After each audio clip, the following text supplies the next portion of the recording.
ភាកច្រើនតែងតែរមែងឲ្យតម្លៃផ្កាគ្រាដែលផ្កានៅមានសម្រស់ដែលមិនទាន់រុះរោចាក់តងនៅឡើយរីឯបុប្ផារបានក៏អាស្រ័យទឹកសន្សាមដែរឬក៏ម្ចាស់សួនចេះថែរក្សាទៅផ្កាមានតម្លៃចំណែកឯចំពោះផ្កាកម្ពុជាក្រោមដូចជារូបខ្ញុំវិញគ្មានអ្វីតតែសោះកុំថាឡាយតម្លៃសំបីតែឈ្មោះក៏គ្មានអ្នកណាគេចាប់អារម្មណ៍ផងរាល់រាត្រីខ្ញុំកេងសម្រក់ទឹកភ្នែកឯកាសម្លឹងមើលដួងតារានិងដួងព្រះច័ន្ទដែលរះសែនឆ្ងាយមើលទៅហាក់បីដូចជាមិនចេះធន់តនឹងជីវិតនៃរាត្រីកាលសោះចុះរូបខ្ញុំវិញហេតុអីក៏មួមងធុញថប់នឹងវាសនាខ្លួនឯងខ្លាំងម្ល៉េះ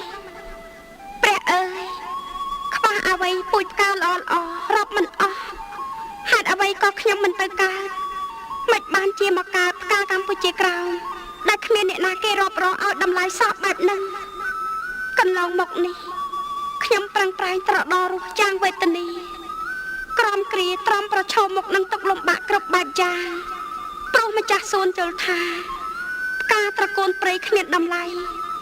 ឥឡូវផ្កាត្រកូលព្រៃបានមកនៅក្នុងអូសៀនផ្នែកកម្ពុជាក្រោមវិញហើយបើសិនជាម្ចាស់ដើមយល់ថាផ្កាមានតម្លៃសូមអញ្ជើញកែច្នៃតាមចិត្តប្រាថ្នាចុះខ្ញុំមានរង្វាន់4យ៉ាងស្នងតម្លៃដែលអ្នកបានឲ្យខ្ញុំរង្វាន់ដែលមាននោះគឺសេចក្តីស្រឡាញ់គ្មានមុខដំណរមួយសេចក្តីស្មោះត្រង់គ្មានគំនួចមួយ